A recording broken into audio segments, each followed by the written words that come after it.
No final do século XIX, uma nova classe imigrante surge no Brasil para substituir o trabalho escravo. Ávidos empreendedores buscam maneiras de suprir o novo mercado. Veja, produto de primeira.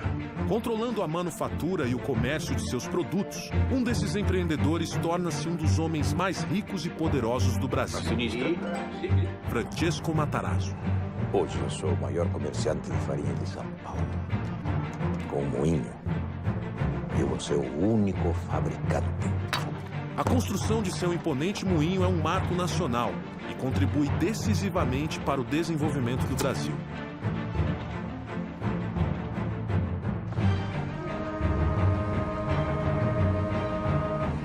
Enquanto Matarazzo dá início à indústria, um ambicioso norte-americano chega ao Rio de Janeiro com planos de mudar o país.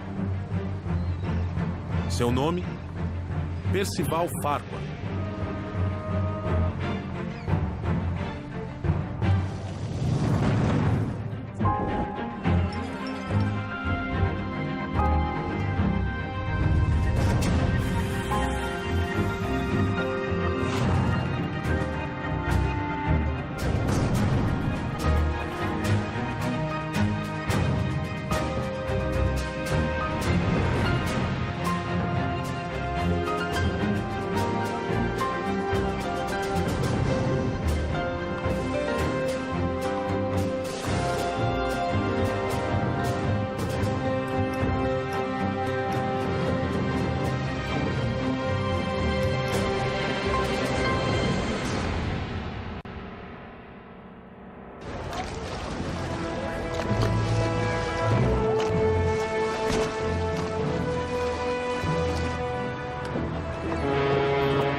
Sr. Farquhar, o senhor está atrasado.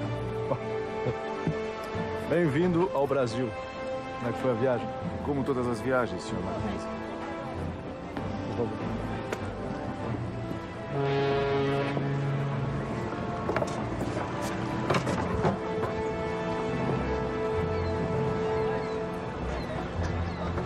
Então, essa coisa precária é o porto da capital do Brasil. Pois prepare-se. O restante desse país será uma surpresa mais desagradável ainda. Ótimo. Ótimo. Onde falta estrutura, Sr. Mackenzie, sobra oportunidade. O Brasil do começo do século XX ainda é um país rural. A infraestrutura é incipiente e a integração do território é precária. Até mesmo na capital da República, os serviços públicos são obsoletos. O Rio de Janeiro ainda não tem energia elétrica. É para mudar isso que Farquhar se associa à empresa canadense Light and Power. Junto a Alexander Mackenzie, ele inicia um plano de eletrificação do Rio de Janeiro. Aí que aparece o papel de um empresário novo que busca, junto à Light, chegar ao Brasil, e a Light precisava disso para expandir o seu negócio para o Rio de Janeiro. E, por outro lado, vai enfrentar um grupo que é um grupo poderoso, mas que é relativamente novo no setor elétrico. Sr. Eduardo, é um prazer recebê-lo. Por favor, fique à vontade. Guilherme, meu filho. Guilherme. Por favor, fique à vontade. Senhores, eu pedi essa reunião para que acabássemos de uma vez por todas com esses conflitos absurdos. E como o senhor faria isso, Sr. Farquhar? É simples. Eu quero colocar a família Guinea no projeto da Companhia Light. Vamos eletrificar o Rio de Janeiro juntos. Vocês seriam contratados como empreiteiros da Light. Ficariam responsáveis por construir toda a infraestrutura do projeto. Não. Perdão? A nossa resposta é não. O Rio de Janeiro não precisa do senhor, Mr. Farquhar. O plano da Companhia Light está enfrentando a oposição de uma tradicional e poderosa família carioca, a família Guinea. O grande negócio deles, e isso tornava-os realmente um conglomerado importante, era o Porto de Santos. Toda a força motriz do porto seria elétrica. Então, isso vai fazer com que eles pulassem para o ramo elétrico, inicialmente para suprir as necessidades do porto. Depois eles vão perceber aquilo como um ótimo filão para outros ganhos, né? O progresso chegará ao Rio de Janeiro com ou sem vocês? Acho que não vai ser tão simples assim. É bem provável que o senhor não tenha conhecimento do decreto antimonopólio?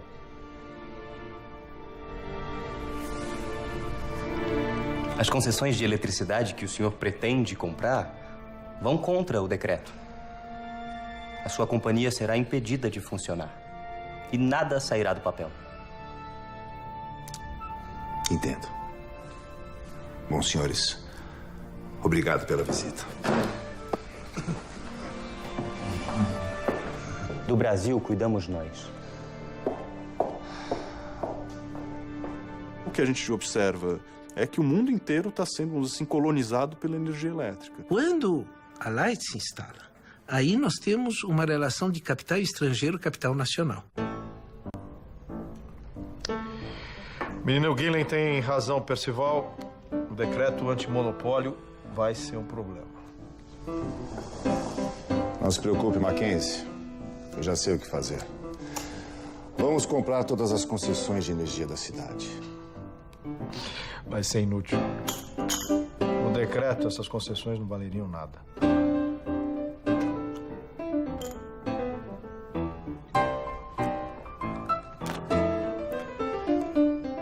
Full House.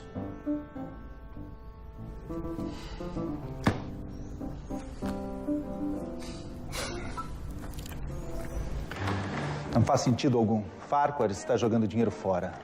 Eu sei, mas o governo brasileiro precisa ficar alerta. O senhor ministro há de convir que é preciso impor limites a esses estrangeiros. Guilherme Guiney suspeita que Farquhar está tramando alguma coisa. Ele articula com seus contatos políticos para garantir que os passos da Light and Power no Brasil sejam acompanhados de perto. Isso revela já o seu poder junto às autoridades. Obviamente, eles viveram a transição do Império para a Primeira República. Parecia que eles podiam sofrer as consequências disso, mas tudo se demonstrou que poderiam continuar trabalhando como trabalhavam com o Império, começar a trabalhar com a Primeira República.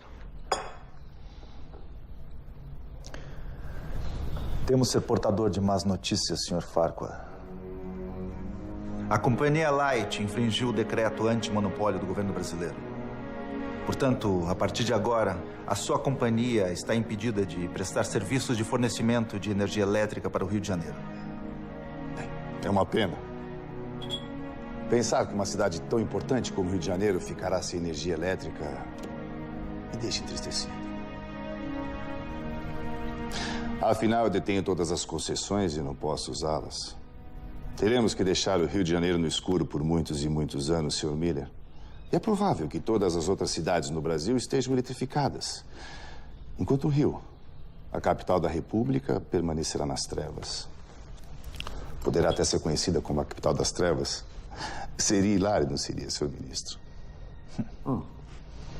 Mas, sinceramente, eu espero que esse imenso atraso no progresso do país não recaia sobre o senhor. Afinal, lei é lei. O senhor está apenas as cumprir e ninguém poderá culpá-lo por isso. As leis estão sempre visando o melhor para o país. Não é verdade?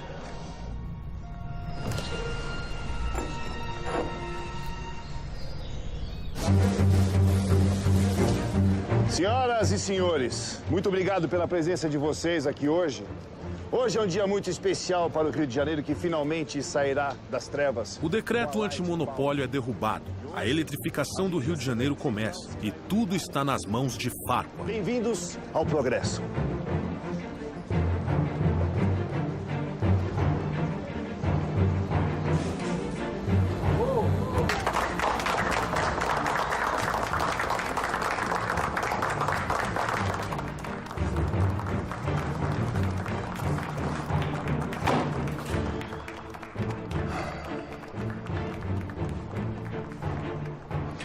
Homens como Farquhar podem tudo, inclusive destruir a nossa família.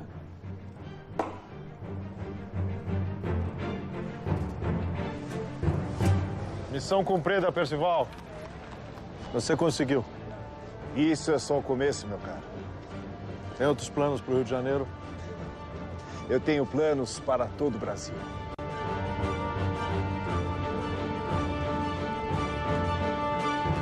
Percival Farquhar chega ao Rio de Janeiro em 1905, atraído por oportunidades de negócio que um país sem infraestrutura proporciona. Onde falta estrutura, Sr. Mackenzie? Sobra oportunidade. Seu primeiro projeto é eletrificar o Rio de Janeiro através da Light and Power Company. Mas seus planos esbarram no nacionalismo de um ambicioso jovem brasileiro, Guilherme Quinto. Do Brasil cuidamos nós. Com o poder de seu dinheiro, Farquhar consegue contornar as leis antitruste locais e dá início à eletrificação do Rio de Janeiro. E esse é apenas o primeiro passo do grande plano que o americano tem para o Brasil.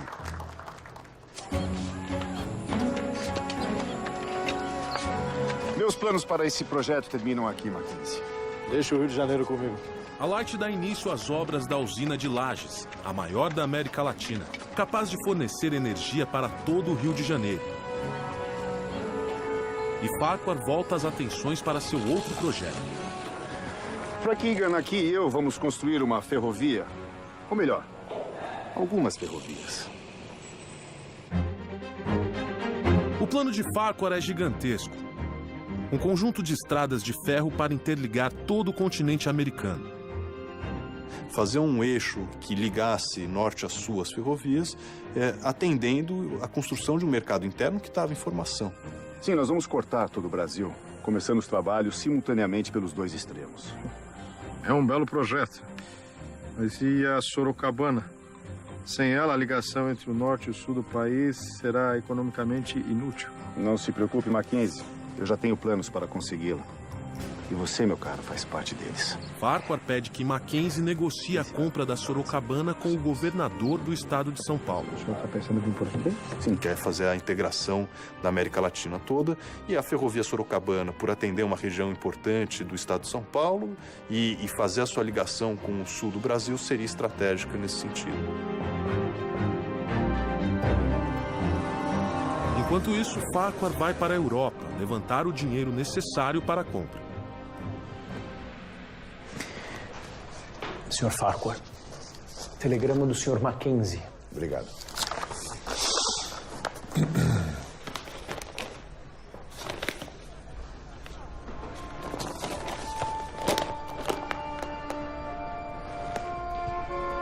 Algum problema, senhor? Os ingleses fizeram uma oferta, vão comprar a Sorocabana. Mas sem essa ferrovia, o seu projeto fica inviável.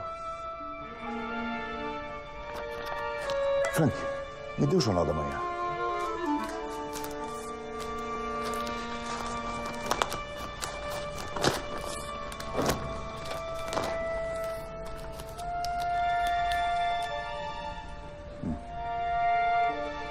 O emissário está vindo para Londres de navio para fazer a proposta. Estará chegando em 2 semanas.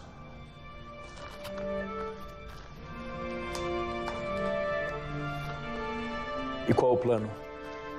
Mande um telegrama imediatamente para o Mackenzie no Brasil e descubra quanto os ingleses estão pagando.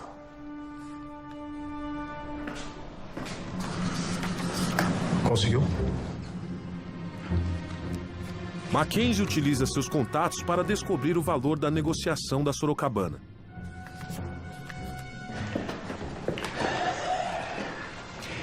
Os ingleses estão oferecendo 2 milhões de libras, Sr. Farquhar. Vamos cobrir a oferta. Mas é muito dinheiro. E o senhor tem apenas 2 semanas para consegui-lo. É impossível. Não é possível, não para mim, Frank. Se eu não conseguir a Sorocabana, eu não tenho nada. Tem muita gente que tem muito medo de errar e não faz nada. Eu sou da teoria seguinte, eu prefiro dar 10 tiros e errar 3. O Wall Street já está em pleno funcionamento. Nós já temos um sistema industrial, financeiro, comercial muito complexo.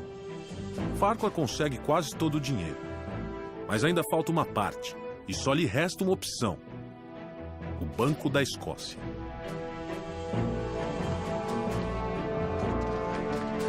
Só um segundo, Sr. Farquhar. Negócios importantes não podem esperar. O presidente do Banco da Escócia é o britânico Lord Balfour. Mas, para azar de Farquhar, Balfour também é presidente da São Paulo Railway. a empresa inglesa que está prestes a comprar a Sorocabana. Muito bem. Pelo que entendi, o senhor quer que eu lhe empreste dinheiro para comprar a Sorocabana antes de mim? É isso mesmo. Exatamente. O senhor está falando sério? Com certeza, Lord Balfour. Eu jamais brincaria com um homem tão respeitável como o senhor. Eu estou apresentando um plano de negócios sólido e muito lucrativo para o Banco da Escócia. E o senhor, como presidente, não pode deixar que os seus outros negócios, como a São Paulo Railway, influenciem na sua decisão. O presidente do banco deve zelar pelos interesses do banco. Caso contrário, não deve continuar como presidente. Estou certo? Tem que saber ter coragem, tem que ter ousadia, tem que saber correr risco, porque a gente que é empresário corre muito risco e poucas pessoas têm estômago para correr esse risco. Farquhar consegue o empréstimo de Balfour e compra a Sorocabana antes do inglês. Com isso, finalmente começa seu projeto de integração das Américas. Farquhar funda uma empresa única para cuidar de todas as suas ferrovias. Estamos falando da Brazil Railway Company, que dará impulso à construção da Madeira Mamoré entre 1907 e 1912, e o foco era a exportação da borracha para os mercados, tanto para o mercado norte-americano, mas principalmente para a Europa. Mas a engenharia americana não está preparada para lidar com todos os problemas tropicais. São 23 quilômetros até lá. Quanto tempo levará para concluir esse trecho? Pelo estudo que a gente fez, eu creio que... O senhor está bem? Sim, eu tô... É só...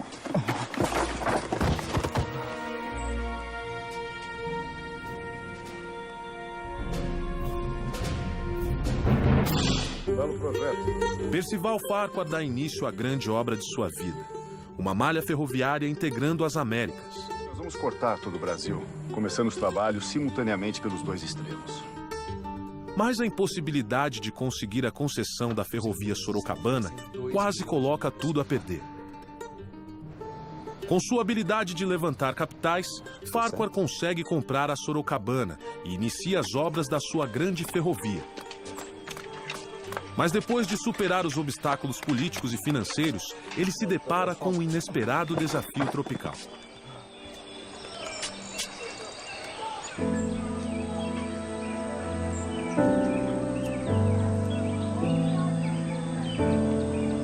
Fique tranquilo, Sr. Farquhar. Em 30 dias a epidemia estará controlada. Sr. Lovelace, em um mês eu já terei cancelado a minha obra. Uma epidemia de febre amarela atinge as obras da ferrovia Madeira Mamoré. Nós estamos falando de uma floresta, né, tropical, úmida, de condições difíceis do ponto de vista da permanência. Centenas de trabalhadores são contaminados, provocando grandes atrasos. O que acha? Sr. Farquhar, estamos enfrentando problemas. Problemas com a malária. Malária aqui também? Não aqui, senhor. No Rio de Janeiro. Sim, Frank. Mas o que eu tenho a ver com isso?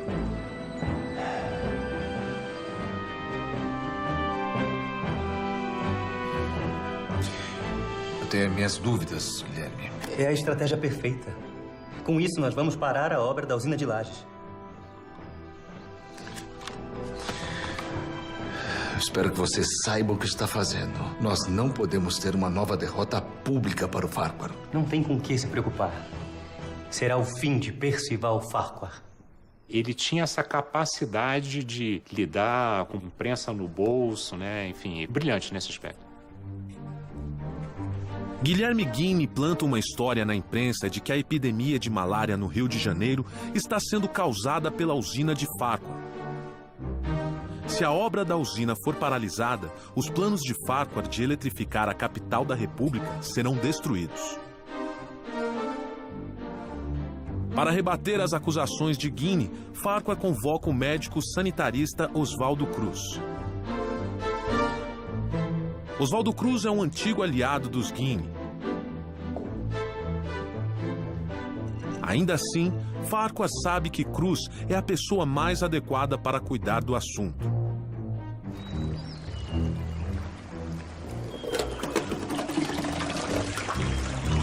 As obras são paralisadas até que o veredito seja dado pelo sanitarista. Oswaldo Cruz pede alguns dias para fazer uma análise completa do local. O parecer de Oswaldo Cruz vai decidir o destino da usina e dos negócios de Farquhar no Brasil.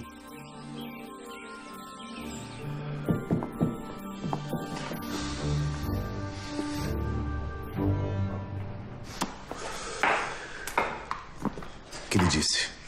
A usina foi absolvida. Somos inocentes. Ótimo. Obrigado por essa notícia hoje. Prazer, Sr. Farquhar.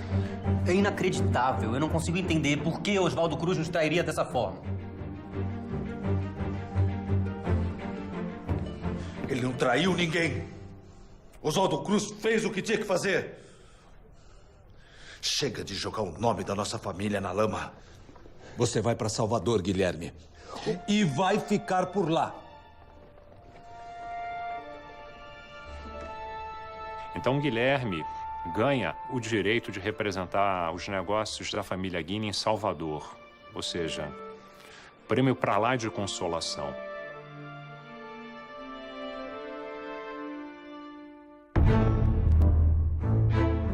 Com o veredito favorável de Oswaldo Cruz, as obras são retomadas em ritmo acelerado. Meses depois, fica pronta a usina de Lages, que vai fornecer energia para toda a cidade do Rio de Janeiro.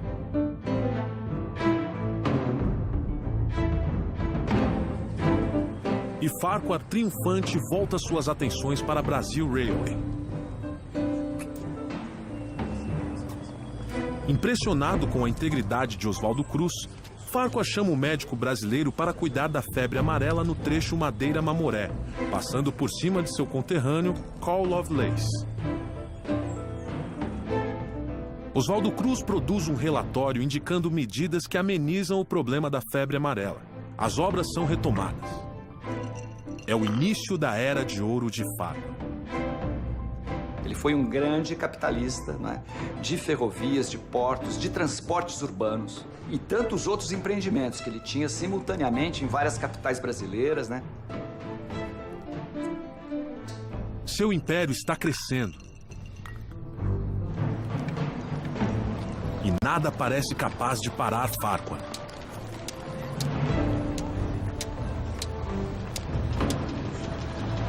Até que um golpe do destino muda tudo.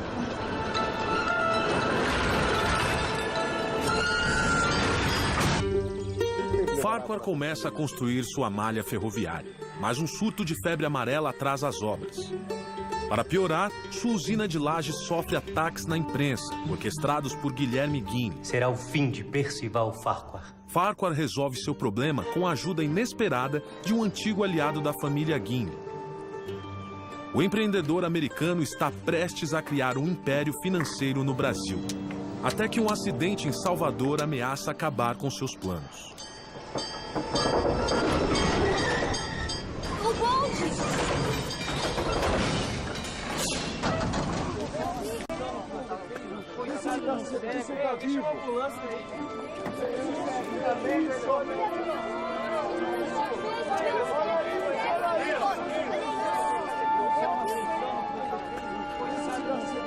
Um cego morre atravessando a rua em Salvador e o bonde que o atropelou é operado pela Bahia Tramway, uma empresa de Percival Farquhar.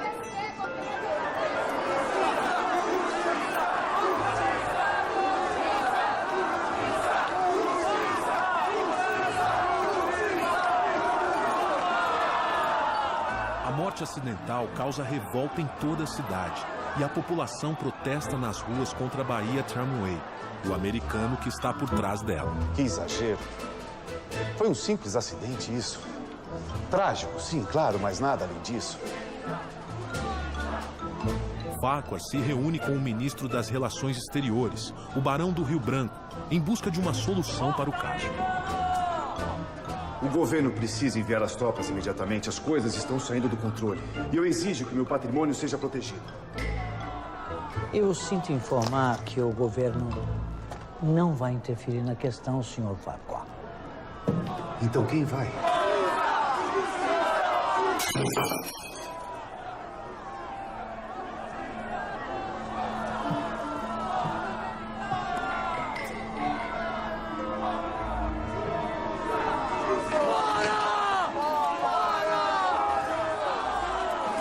E um homem espera que a revolta ganhe proporções ainda maiores.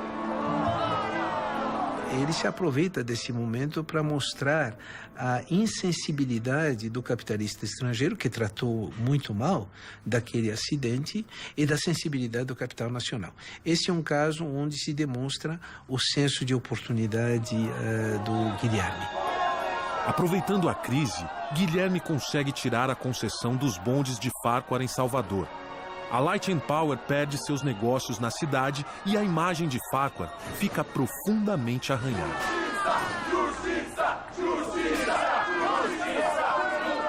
A Light entra com processo contra o município para reaver então esses bens que teriam sido depredados nesses dias de comoção.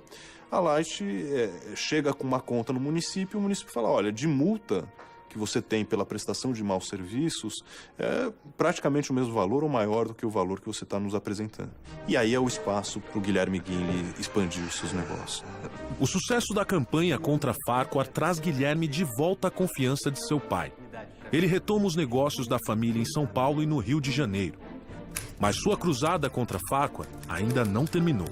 A vitória contra a empresa Light and Power Company, propriedade do Sr. Percival Farquhar, foi uma grande conquista dos brasileiros. Está mais do que claro que os investidores estrangeiros vêm para cá apenas para se beneficiarem às custas da população. Não podemos deixar que interesses ocultos interfiram na soberania de nosso país. O Brasil para os brasileiros. Pouco insignificante. Devemos tomar uma atitude. Não. Deixe o brasileiro com suas migalhas. Temos coisas mais importantes para resolver. Prepare suas coisas. Vamos voltar para Brasil Railway.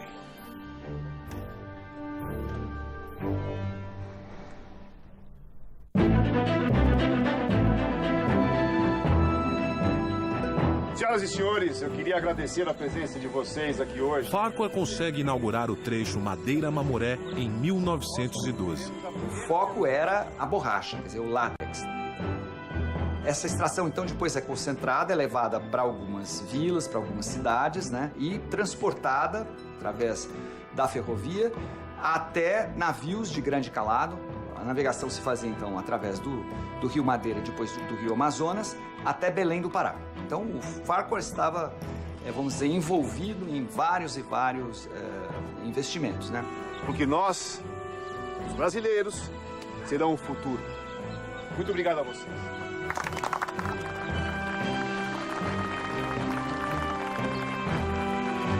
O sonho de uma malha ferroviária pan-americana finalmente está se tornando realidade. A Brasil Railway já detém 5.000 quilômetros de ferrovias na América Latina e planos para mais 4.000 quilômetros estão em andamento.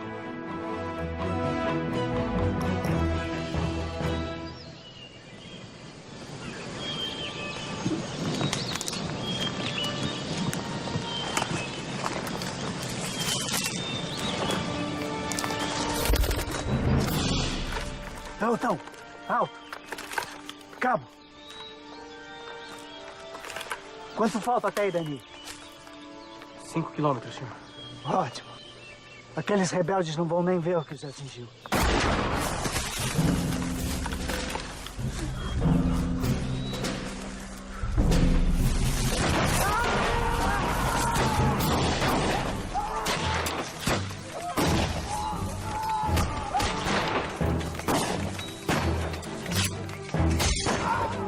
Mas antes que Farquhar possa alcançar seu grande objetivo, uma revolta no sul do país cruza seu caminho.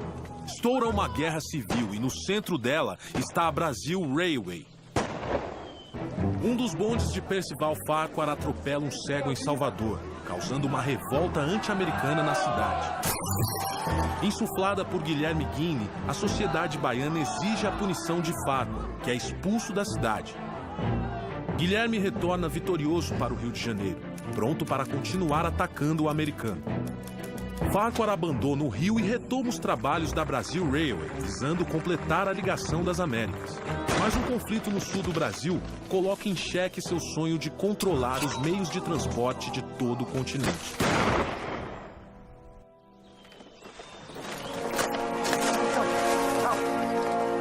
Cabo, quanto falta até aí, Dani?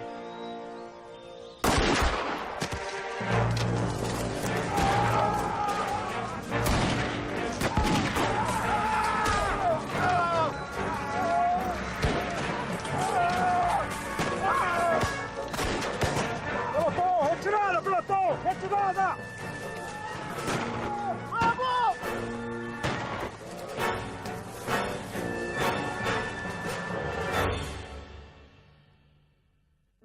Em Santa Catarina começa uma revolta de camponeses que perderam suas terras para a Brazil Railway. É a Guerra do Contestado que ameaça o trecho entre São Paulo e Rio Grande do Sul das ferrovias de Farquhar. Com a companhia ferroviária, que é a Brazil Railway, que é todinha coordenada, né, por técnicos e engenheiros que vêm dos Estados Unidos e da Alemanha, né, você tem ali um controle sobre os territórios e uma invasão sobre as terras indígenas, sobre as terras camponesas, que vão sendo empurrados e que se organizam para defender sua terra e reagem, né, chamando os seus valores, a sua religiosidade.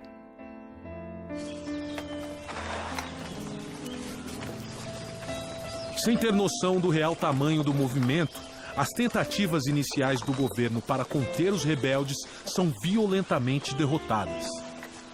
Fica claro que essa será uma guerra difícil e sangrenta.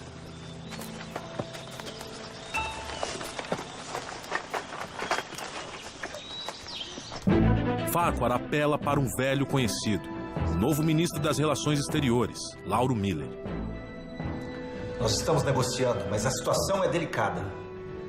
Não me interessa. Dê um jeito naqueles caboclos e proteja minha ferrovia. Ou farei o governo brasileiro pagar cada centímetro de ferrovia destruído. E com juros.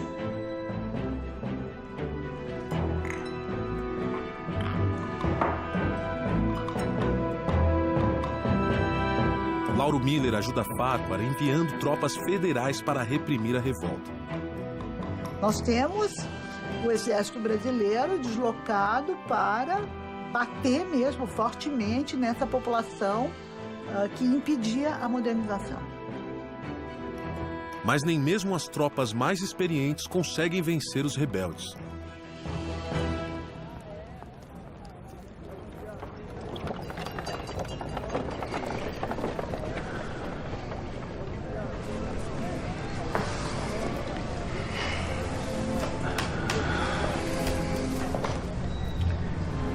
Seu pai foi um bom homem, Guilherme. Eduardo Palacin Guinle morre em 1912, deixando a chefia da família para Guilherme. Eu só lamento que ele não esteja aqui para ver a queda de Percival Farquhar. A partir de amanhã, serão tornadas públicas as atrocidades que têm acontecido no sul do país. É inadmissível que o governo brasileiro envie tropas contra o seu próprio povo em favor de uma empresa estrangeira. O golpe será certeiro, senhor ministro. E eu espero que o senhor esteja do lado certo quando o golpe ocorrer. A campanha de Guinle apontando as injustiças da Guerra do Contestado faz efeito. A opinião pública no Brasil se volta contra Farquhar. Para piorar a situação, a Malásia entra no mercado mundial da borracha e se torna um concorrente fatal para os negócios de Farquhar no norte do Brasil.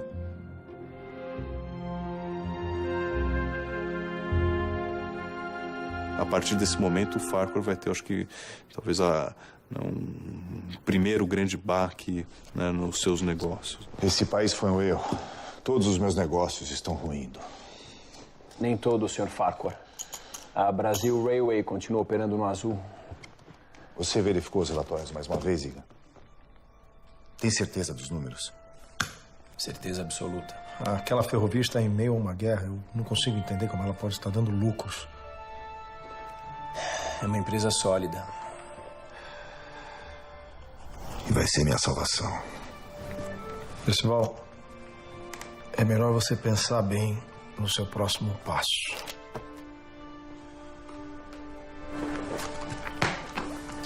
E as cartas, filho? A receita do sucesso é ter coragem de, em um momento difícil, você continuar a luta, porque não vai ser só momentos bons. Em São Paulo, os empreendimentos de Francesco Matarazzo continuam crescendo. Ele funda a Indústrias Reunidas Fábricas Matarazzo, que engloba todos os seus negócios. Com a idade avançando, ele começa a pensar na aposentadoria e trata de preparar um sucessor. Eu tenho a honra de anunciar que meu filho Hermelino é agora o diretor-geral das Indústrias Reunidas Fábricas Matarazzo.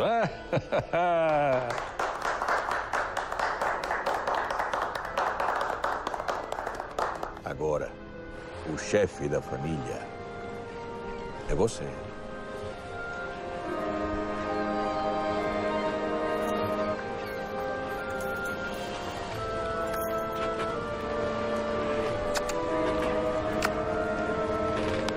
Francesco decide viajar para sua terra natal, a Itália, buscando descansar das demandas de seu império. E a partir daí ele teve que lidar com essa estrutura familiar empresarial à distância. Isso fez com que, ao mesmo tempo, ele continuava lidando com os negócios, mas ele teve que se afastar. Certamente isso afetou a estrutura patriarcal com forte presença da matriarca durante esse período. A Brasil Railway vai conquistar as Américas ainda esse ano. Viva Brasil Railway! Viva! Viva! Farquhar vende diversos investimentos para comprar ações da Brasil Railway. Senhor Egan. Obrigado.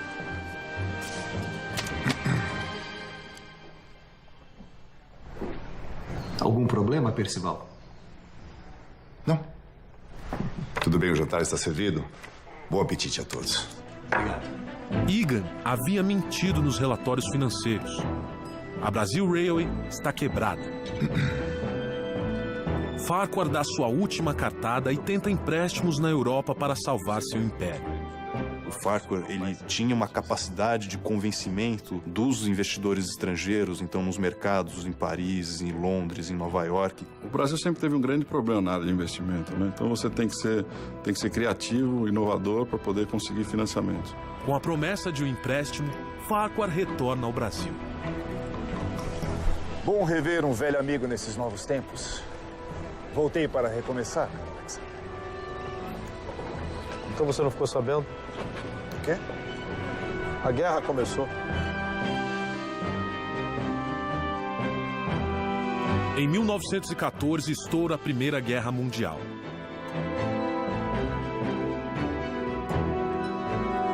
O conflito abala a economia mundial e o empréstimo de Farquhar é imediatamente cancelado. O americano que veio para o Brasil construir um império agora não tem nada. O Brasil realmente não é para amadores. Não adianta tentar na sorte, só que não vai acontecer. Tem que entender profundamente daquilo que você faz para tentar minimizar os erros e que os acertos sejam maiores que os erros. Guilherme fica satisfeito de ver Farquhar fracassar no Brasil. Mas ele não tem tempo de comemorar. Devido à guerra, o Porto de Santos perde muito movimento. O principal investimento da família Guinle entra em crise.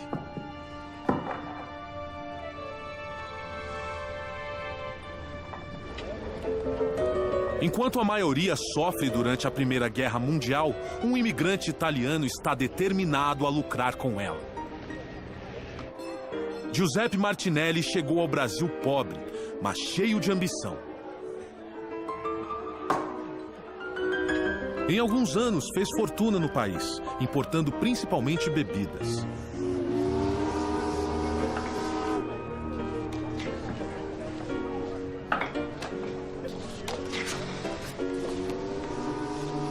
Agora, ele hipoteca todos os seus investimentos e convence Mário de Almeida a entrar como sócio em uma nova companhia de navegação, a Martinelli S.A. De entrada imediatamente.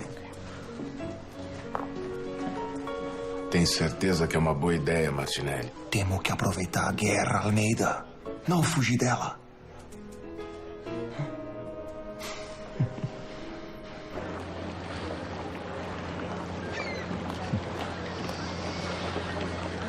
Esses navios já foram uma mina de ouro e agora ficaram inúteis. Esse país pode te destruir, Sr. Martinelli. Ou te deixar rico, se você souber jogar as suas cartas. O que o senhor pretende fazer com os navios? Você sabe que eles não foram feitos para o mar. Eu sei. Nós estamos muito longe do Rio Madeira. Eu não vou navegar pelo Rio Madeira. Eu vou atravessar o Atlântico.